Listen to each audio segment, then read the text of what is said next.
Someone Better by I_am_L on AO3. Episode 3, Chapter 2.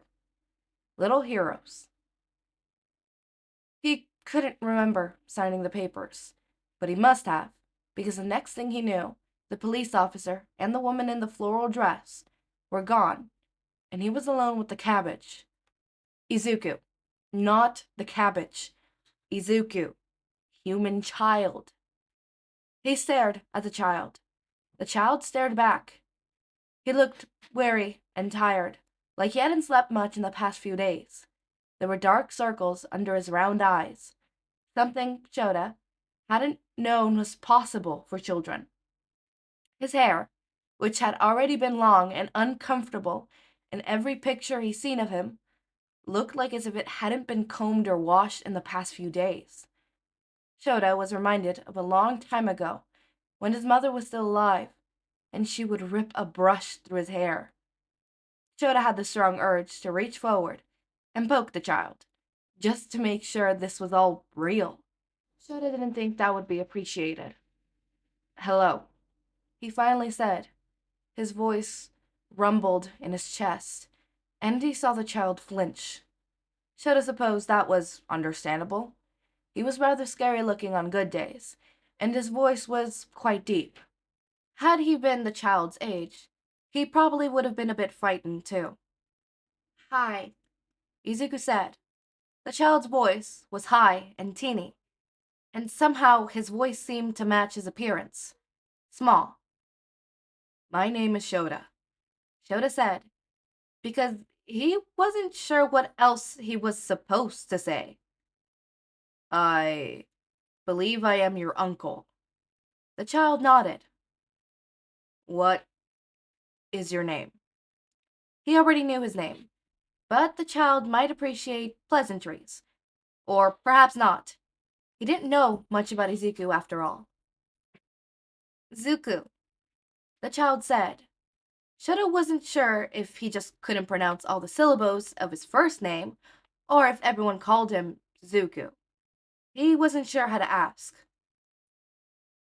"That is a nice name."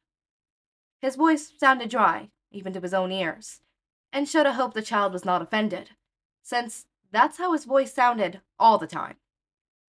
"Are you going to take care of me now?" His words were clumsy and round, and there were W's where there shouldn't be W's. Shouta considered if he should get the child speech therapy. "I think so," Shouta said, "if that's all right with you." But was it even right with Shouta? Would it be all right with Hizashi? Did he even have a choice at this point, after signing those papers? "Okay," the child said. "Where do I put a child? I guess I could put him in the guest bedroom, but that's where Nemuri usually sleeps." "I'll buy a futon," Shouta murmured. "For Nemuri. You can sleep in the guest bedroom. I'll buy a bed for a child. Or a crib, if you use those at this age. And a dresser." "A child dresser? Do children need dressers?" He dissolved into mutterings and questions dedicated to no one other than himself. Izuku waited on the couch for him to finish, gazing at him warily. The boy looked very pale. His freckles stuck out too much. "I'll make food," Shouta decided, quickly standing up. He walked over to the kitchen swiftly and took the Tupperware container out of the fridge. He was planning on having it for lunch, but he supposed the child needed it more. He shoved it into the microwave for 30 seconds and leaned against the counter, his arms crossed against his chest, hands gripping his elbows. Hizashi always said that was how he knew Shouta was anxious or irritated. But Shouta just did it because he found it comforting. It was like being hugged. The child walked into the kitchen from the living room and stood across from him, large eyes looking at him inquisitively. They were green, just like his hair, just like Inko's eyes, and his father's eyes, who were both dead. He felt like he could feel clippers buzzing along his scalp. He tugged at a strand of hair. "You're 5 years old." The boy nodded. What do 5-year-olds like? The boy frowned, as if in thought. I like heroes. He said the word heroes, like there was a W just before the O. Shouta felt hope begin to blossom in his chest. Yes, this. He could talk about this. Like All Might. I used to like All Might too, when I was your age. Shouta started. He wasn't quite as popular back then as he is now. But now he's #1 hero. Again, with the added W's. I'm a hero. Shouta informed him, and Izuku gasped, suddenly looking like an excited puppy. Underground. I went to UA. That's basically a hero school. What's your hero name? Izuku said, practically bouncing in place. Shouta felt himself relax, slightly. Yes, this he was good at, because he was Izuku, 15 years ago, starry-eyed and always talking about heroes of the world. Eraserhead. Shouta said, and Izuku looked like he might pass out. I have a chapter for you in my hero notebook, he informed him. The boy, Shouta noted, seemed to add more and more unnecessary W's to his words when he was excited. Who knew? Can you write? Was he even in school yet?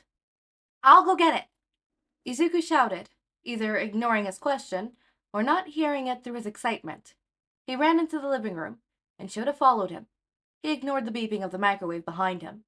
Izuku was digging through his suitcase, throwing clothes aside in search of his hero notebook. His things scattered across the floor, and Shouta couldn't help but wince. He didn't care much for his appearance, really, but when his home was messy, it made him angsty. The boy finally procured his hero notebook and brought it over to him. There were quite a few stickers on the cover, as well as a few drawings done slippery in crayon. One of them looked like a house. One, he supposed, was supposed to be a horse. He flipped through the notebook until he found a drawing of Eraserhead. The drawing was done in blacks, whites, and muted grays, black clothing, and the gray of his capture weapon, which looked rather like a snake, or perhaps a scarf done by a blind grandmother. There were black dots on his face, and Shouta thought that was supposed to be his stubble. His eyes were red dots, hidden under his black hair. The drawing was frowning. At least, that was fairly accurate. He looked at the notes on the side. The spelling was dreadful, as was the handwriting, but Shouta managed to make out what it was supposed to say. Quirk, eraser, floaty hair, weakness, dry eyes, alive, underground hero. Notes. Goes after villains from rooftops, can do flips and tricks, good at scarf. It wasn't much, obviously. He wasn't sure if a child could have written more than that. What with children at that age, attention spans being as short as they are, but it was certainly impressive. He tried to keep to the shadows and do his work quickly and quietly. Not a lot of people knew a hero named Eraserhead existed, so how had the boy gotten so much information as he had? Had he seen him in action? One thing was for sure. Hizashi would find it utterly hilarious that a child thought his quirk was floaty hair.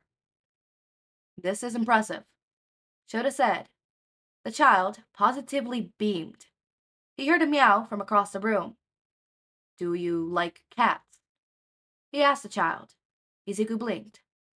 Yeah, Izuku said. Go play with my cat. Her name is Takakana, and she's fat. You'll like her. I have to make a call. He walked into the kitchen, taking out his phone and dialing Hisashi's number.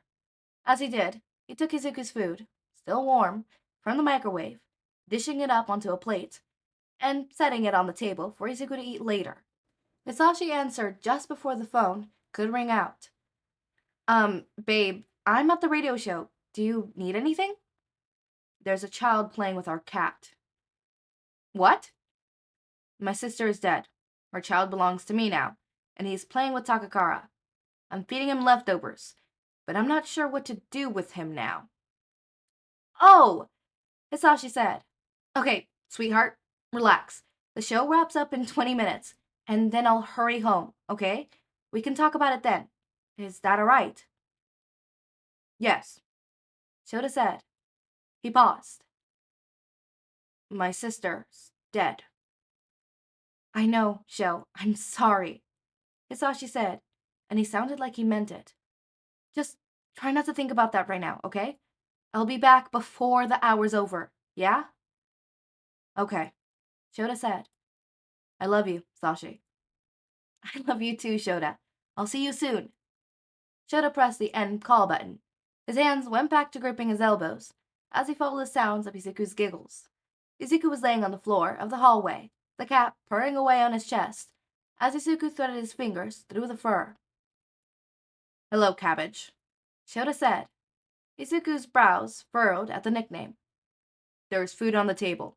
Hisashi made it, so it's good. Please eat it.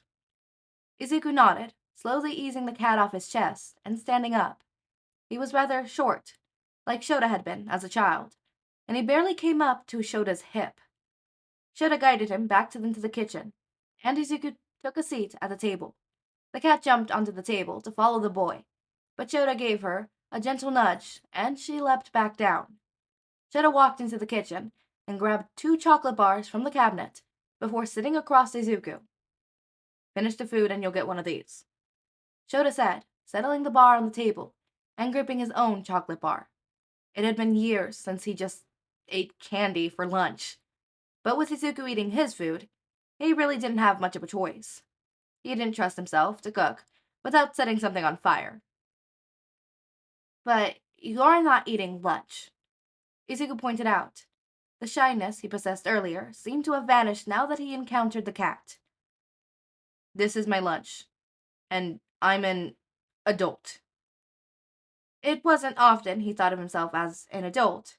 It sounded fake. How old are you? Izuku asked, taking a bite of his food. I turned 20 last November. That's really old, Izuku noted. Shouta frowned, feeling a little hurt. It's not that old, Shouta said. I'm only 15 years older than you. Wow, Izuku said. Shouta narrowed his eyes. Eat your food, he said, taking a large bite out of his candy bar. He wanted to get out of this topic of conversation. Do you like sports? He hoped not. Not really. Thank God. Should have tried to not look too relieved at that. Sports meant he would probably have to attend games, and sport games always seemed too loud and too bright. Nemuri and Hizashi had taken him to a sports game once. He had gotten a headache so bad, he almost threw up, and they never suggested it again. Me neither, Shouta confided. They're very... He couldn't find the right word. He moved on. But I was in gymnastics. I liked gymnastics. Like flips and stuff? Basically, Shouta said. I did flips on roofs a lot, so my sister put me in gymnastics. Izuku looked very sad suddenly. Mommy put you in gymnastics? He asked, his voice sounding small. Shouta frowned. Yes, he said. She saved up money so I could go. She's probably the reason I'm a pro hero. Izuku sniffled. Are you okay? I miss my mommy, Izuku said, and should have felt suddenly incredibly stupid. Oh, I'm sorry about your mother. I miss her too. Can you tell me stories about her? Izuku asked. Someday. Not today, but someday. I miss her, he said again. Shouta felt very uncomfortable. He was never very good with crying people, especially not crying children. He wasn't sure what to do in the situation. Hands gripped elbows. How was he supposed to tell the child stories about a woman he hardly remembered? Yes, he said, because he didn't want the child to cry. Izuku wiped his eyes with his sleeves of his sweater. Please stop crying. Izuku's eyes welled up with tears again, and he looked like he was just short of wailing. I'm sorry, he said, and he replaced both R's with those ever-present W's. His face was red from trying to hold in his crying, and it made his splatter of freckles stick out all the more. Shouta didn't know what to do. He didn't want to hug the child because it might make Izuku uncomfortable. But what if Izuku wanted a hug? Should he get him water? My daddy says boys don't cry. I'll stop crying. He sucked in a huge breath. No, that's... Words logged in his throat. He hated words. He had the words, but they were too round or too sharp, and he never knew how to shave them down so he could say what he wanted to say. You can cry. If you need to. Cry. I know you're going through a lot. I shouldn't have asked you to stop crying. Izuku whimpered. He was still holding his breath, like that would help. Please breathe. He checked his watch. Hizashi's radio show would just be ending now. It took him 30 minutes to drive home. Shouta almost hoped he would speed. He looked at the child's plate. Eat your food, and you'll get chocolate. Chocolate makes me feel better. Izuku nodded, continuing to pick up the food on his plate. His eyes were still red and puffy. Are you married? Izuku asked. Shouta almost choked on a bite of chocolate. No, Shouta said slowly, pulling out the word. I'm 20 years old. That's old enough to get married, Izuku pointed out. Still too young for me, Shouta said.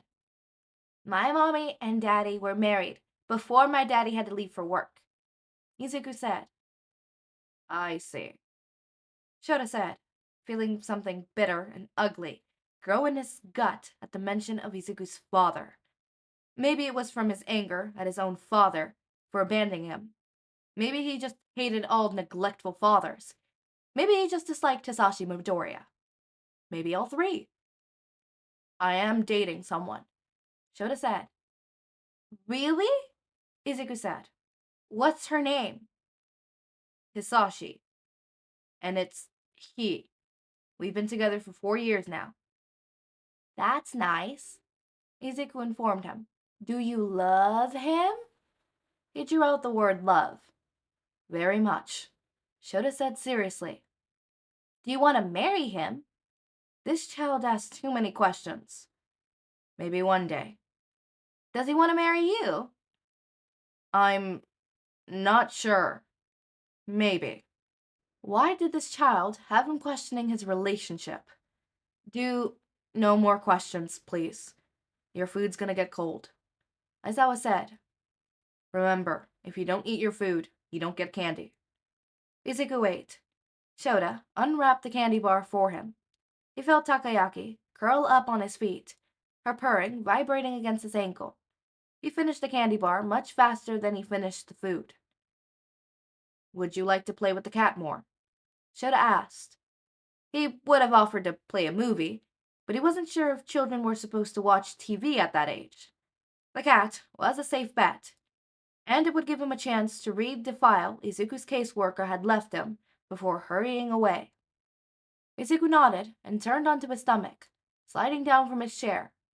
It only reminded him of how small Izuku was. Had he been that short at Izuku's age? Probably shorter. While Izuku sat on the floor and played with the cat, Shouta walked into the living room and sat on the couch. The file was on the coffee table. It reminded him of a day 2 years ago when he'd gotten the invitation for his parents' funeral. His parents had died in a gas leak, in their home, on the other side of Japan. When they found them, a few days after their death, they had been laying in bed together, holding hands. They'd had a house together. They loved each other so much. They had held hands, even in death. Shouta didn't regret his life. He was happy where he was today, and he wouldn't change anything. That didn't stop the wave of grief that washed over him at the thought of his parents, at the knowledge of why they had left in the first place, at the brief glimpses into a life he never had. He opened up Izuku's file. At first, it was just basic stuff. His height, 3 foot. His weight, 17.4 kilograms. Hair color, eye color, green, green. He was up to date on all his shots. He had 20/20 vision, and he could read and write despite not being in school yet. He flipped through until he found the page about Izuku's parents. Inko, Inko, Inko, Inko. Not being about his scratchery of curiosity, he turned to the page on Hizashi Midoriya first, not quite able to look at his sisters yet. It said what he already knew. Hizashi Midoriya, age 31, height 6'1", weight 170 pounds. The notes. Hizashi Midoriya abandoned Inko and Izuku Midoriya 2 months prior, signing away all his rights, which many believe was the main trigger for Inko's He snapped the file shut. S. He didn't know if he'd be able to read the rest of the word without screaming. His hands gripped his elbows tighter, and he could feel the nails digging into his skin through the fabric of his shirt. S. Hisashi's fault. My fault? Hisashi's fault. In that moment, Hizashi Midoriya wasn't the annoying brother-in-law or the neglectful father who had abandoned his 5-year-old son, 2 years younger than I was. Oh, God. But a villain who had, however indirectly, killed his sister. Shouta didn't get angry often. He got irritated a lot, yes, but that was practically in his job description. He was furious. He didn't think he had been this angry at his parents' funeral. A squeak of laughter sounded behind him. He reopened the file and skipped Inko's section. Notes about Izuku. An intelligent, albeit sensitive boy. Cries very easily. Quirkless. Found his mother's body. Found his mother's body. Shouta felt ill. Izuku knew his mother was dead. That much was obvious. But he didn't know that his dad had left. He thought he was working. Was that what Inko had told him? What Hizashi had told him before he left? What was he supposed to say should the boy ask where his father was, when his father would come and get him? Quirkless. Was that why Hizashi had left? You were always different. Weird. Had his father left him because he was different? No one could quite understand how your mind ticked. How similar were Izuku and Shouta, after all? Inko had said, 1,000,000 years ago, that they couldn't figure out how his mind ticked. Had Hizashi made the same excuse for Izuku? He snapped the file just again and threw it on the table like the paper burned. S. Quirkless. Different. Ticked. He scratched at his scalp. He could just feel the buzzing. He wasn't quite sure when Hizashi walked into the house, only that Izuku was sitting on the floor next to the couch, rather than on the floor on the kitchen, and looked concerned. His cat was laying on his feet. Shouta, I'm here, Hizashi said, peeling off his jacket and hanging it up on the coat rack. He was panting slightly, like he had run up the stairs from the parking lot. Izuku gasped. Your present Mike! He squeaked. Hizashi grinned that grin he saved for younger children and fans. You are right, Hizashi said, walking over and shook the boy's hand. But please, call me Hizashi. What's your name, little listener? Izuku was practically vibrating in place after meeting 2 heroes in one day. Izuku Midoriya, the boy chirped. I have a chapter in my hero notebook about you. Hizashi's eyes widened slightly. Oh, really? Can I see it? Yeah, the hyper cabbage said. Let me go look for it. And with that, he took off onto the living room. Hatakata hissed from where she was laying across Shota's feet. Hizashi sat on the couch next to Shouta. Are you okay, Sho? He asked quietly. Shouta didn't know the answer to that question. He was angry, his elbows ached, his head was pounding, and so was his heart. He felt sad, but he didn't need to cry, and that only made him angrier. I don't know, he answered, because he didn't. That's okay. That's all she said, because it was. Shouta was reminded of green hair pulled back into a bun, red painted lips, and a white kimono. Please stop saying that, Shouta said, feeling 14 years old again. Do you want a hug? Hizashi asked, and he didn't know the answer to that either. He leaned against his shoulder. Hisashi's hand ran through his hair. It felt much better than the buzzing. It didn't sting, and there wasn't any blood dripping down from behind his ear. Izuku ran back into the living room, holding his notebook like it was his favorite child. He flipped through the pages until he found Hizashi, shoving the notebook at him afterwards. Shouta thought the drawing of President Mike looked vaguely like a cockatiel.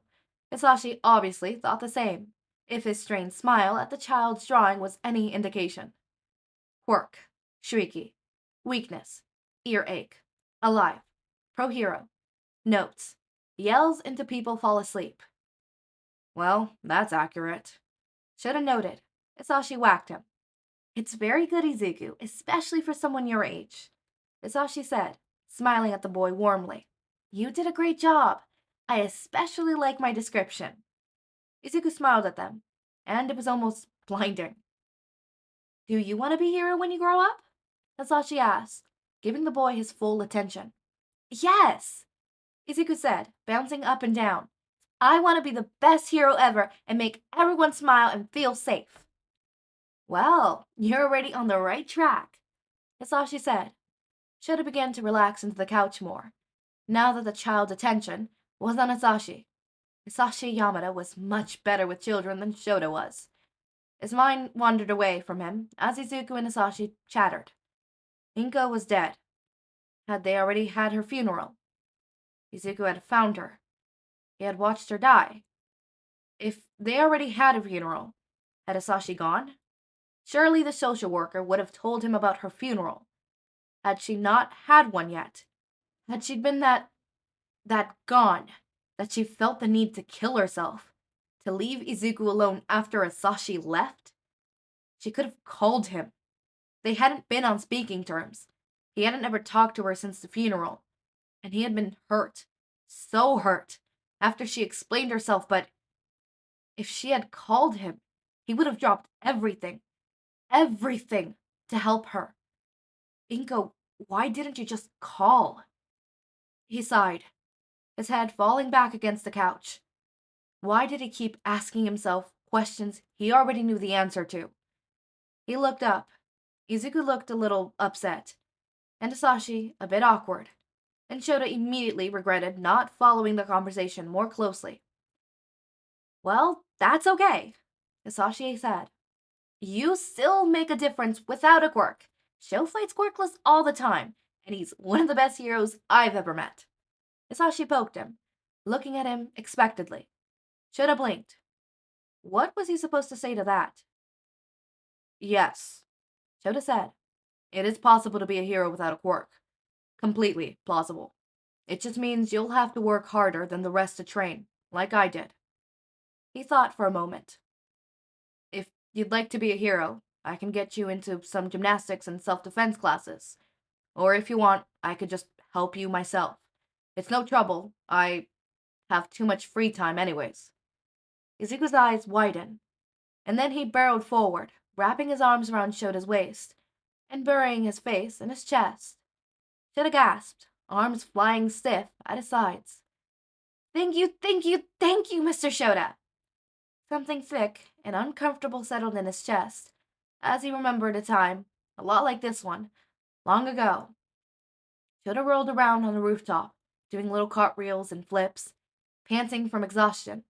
He looked up at his sister after he rolled onto his back, and his smile was blinding, his long strands of hair falling into his dark brown eyes. Inko smiled down at him. You're getting pretty good at that, she noted, sitting down on the rooftop next to him. The 5-year-old grinned, sitting up and crossing his legs across from her. Yes, Shouta agreed, pushing his hair out of his face. I will be the greatest flipper of all time, and the greatest hero. I will. I'm sure you will, Shouta, Inko said, a soft hand reaching out, and pushing a strand of hair out of his face. So, I was wondering, you have talent? Shouta nodded eagerly. Would you like to take gymnastics? Yes, I'll love to. He frowned. But we don't have money. Mommy says stuff like that are expensive. She leaned in close. That's true, she said quietly. But I have the money. Shouta's eyes widened. And if you're good, like really good, and you make good marks in school, and you're nice for mom and dad, I'll be happy to pay for your lessons. Yes, I will. I'll be the best boy ever. Yes, and I'll be super smart at school, and I'll make you proud at gymnastics, too. He shouted, gleefully, hands flapping in excitement. Inko ruffled his hair. I know you will, little hero. Shouta, his face looking like it might spit from his smile, lunged forward, hugging his sister close. Thank you. Shouta swallowed thickly as he slowly patted Izuku's back. Just call me Uncle Show, kid. Okay, big thing I want to talk about is Inko's death. I think we could all, speculate, how she died. I mean, it's, super, I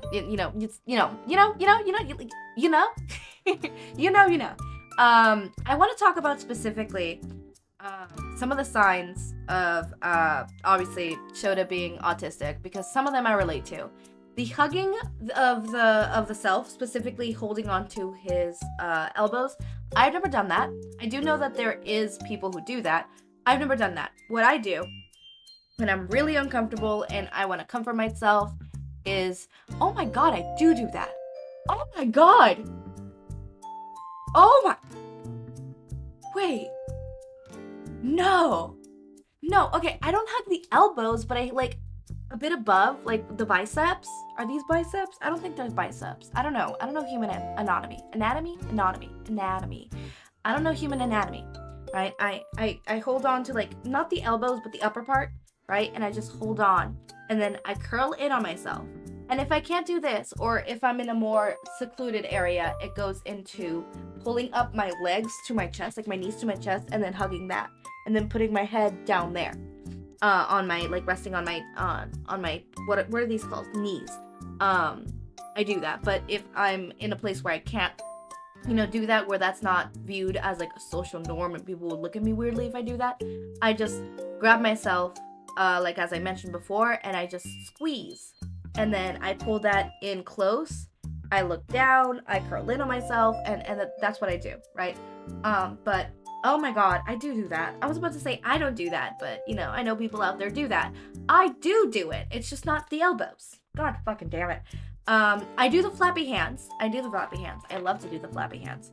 But I want to talk about specifically, I love how the author writes. Also, this chapter 3, Little Heroes, I already finished this chapter. It was all in one video. Luckily, we were able to do it in 30 minutes. I don't know why. Chapter 1 was, like, super, super long. I wonder if Chapter 2 is also going to be super, super long. Is Chapter 2 going to be super, super long as well? Let's see. It's called First Dinner. How many words is it? So I have to copy-paste the thing. See how many words there is on a separate website. So I could tell how many words each chapter is. So I'm scrolling. This seems to be about 4,000. Just eyeballing it. Because I can eyeball it, right? Word count. I can't eyeball it. How many? Oh yeah, it's actually shorter than this one, which is 3,829 words, right? I eyeballed it. I'm like, yeah, it seems around the same size. So that's also going to be one where I, do it by myself, all in one go. Obviously, there's going to be chapters where it's like, if it's an hour long, I'm not going to sit there and record an hour. Maybe I will, depending on how I'm feeling and stuff like that. I know definitely this week I was not going to do that. My voice hurt me. I wasn't going to be able to sit there for a whole hour and record it. And so I decided to split it off in 2 videos. And this is chapter 2. Except, it's episode 3, which is going to get a little confusing later down the road. But, oh well. I mean, I'm already calling these shits episodes, from a long time, but I want to know what your guys' opinions on this is. Opinions on Izuku and stuff like that. Especially specifically the part where Izuku found his mother dead. I want your opinions. I need your opinions. This is one of my favorite fan fictions. Like, it's one of my bookmarks. It's one that I absolutely love with all my heart. It's one that I made a friend of mine read. I don't know if they read it. And then another friend who hadn't even read it, I would, like, what's it called? I would voice message them, and I'd be like, oh my god, blah, blah, blah, blah, blah, blah, blah, blah, blah, blah, like, go on whole rants. And they'd be like, And then there was obviously one friend that I would constantly text or be on call with, and I would be like, oh my god, okay, so I'm reading this, and I would read little not experts, but little sections, and I would tell them about it. I don't know if they remember, probably, I don't know. But it's one of my biggest ones that I really, really love, so I would really, really love to see what you guys think in the comments.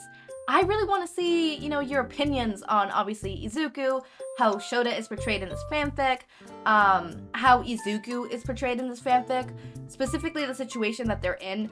Also, Shouta, you're not the only one. I'm not good with kids either. I mean, like, don't get me wrong, I'm good with kids, but, like, 3 hours in, I'm no longer good with kids, alright? I'm good with kids, but I don't have a patience for kids, okay? Kids, I was playing with kids, right? I was babysitting my cousins. And they're like, let's play make-believe. I'm like, okay, I'll play with you because, you know, I'm aware that maybe, you know, their parents aren't always there to play with them. And okay, I'll play with them. God fucking damn it. Oh my god, kids make-believe is weird. Like, I mean, they were like, all right, let's pretend to be cats. And I'm like, okay, we'll play cats, okay? And the littlest one is like, I'm gonna be the one that adopts you. You two are the cats. You, pointed at me, you're the big cat. You're the adult cat. You're the little baby cat, right? And we're like, okay. And then, you know, they're like, all right, I'm gonna find you in the forest. And I just said, you know, cats don't actually, you know, they're not normally in forests. And the little one, right, let's say L, right? I was like, no, yeah, I know, but you were abandoned there, so I'm gonna pick you up from there. I'm like, okay. And then we start playing, right? This random stranger picks up these two cats, takes us home, and then that stranger's like, I'm gonna go on vacation and you're gonna be taken care of by my aunt, my sister, your aunt. And we're like, okay. And the aunt comes in. The aunt was abusive to the cats. Literally, that was the whole thing of the cats trying to tell the person who adopted them that their sister was abusing them. That was the make-believe.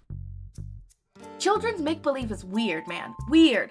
And I'm sitting there like, god damn, we're being locked in the closet, we're being hit, what the hell? And I was just in shock the whole time. Not even talking about, at any moment, all I hear is bombastic side-eye. Criminalistic side-eye, right? Or like little TikTok references, and I'm like, when I was a kid, I would play make-believe witches. I would be in the backyard, cooking up a potion to make myself into a merfolk, alright? Or what me and my friends loved to play, which was, if we get wet, we have to hide in 10 seconds, because otherwise we're going to become merfolk, and we can't let anyone know that we were merman and mermaids. Yeah. That was I want to go back to those days. Can I go back to those days? Is that allowed? Can I go back there? Or the game that we used to play till like 6th grade, which was, we were all superheroes with superpowers, and we had to fight like a lot, and we actually had 3 world wars. Actually, there's a lot of lore on that. I'm not even gonna get started on that, but yeah. As always, my raindrops, make sure to eat, sleep, drink water, take your meds. Have a wonderful day or night. Link to my Discord server and socials are down in the description. Subscribe to see more of my content, and thank you so much for watching.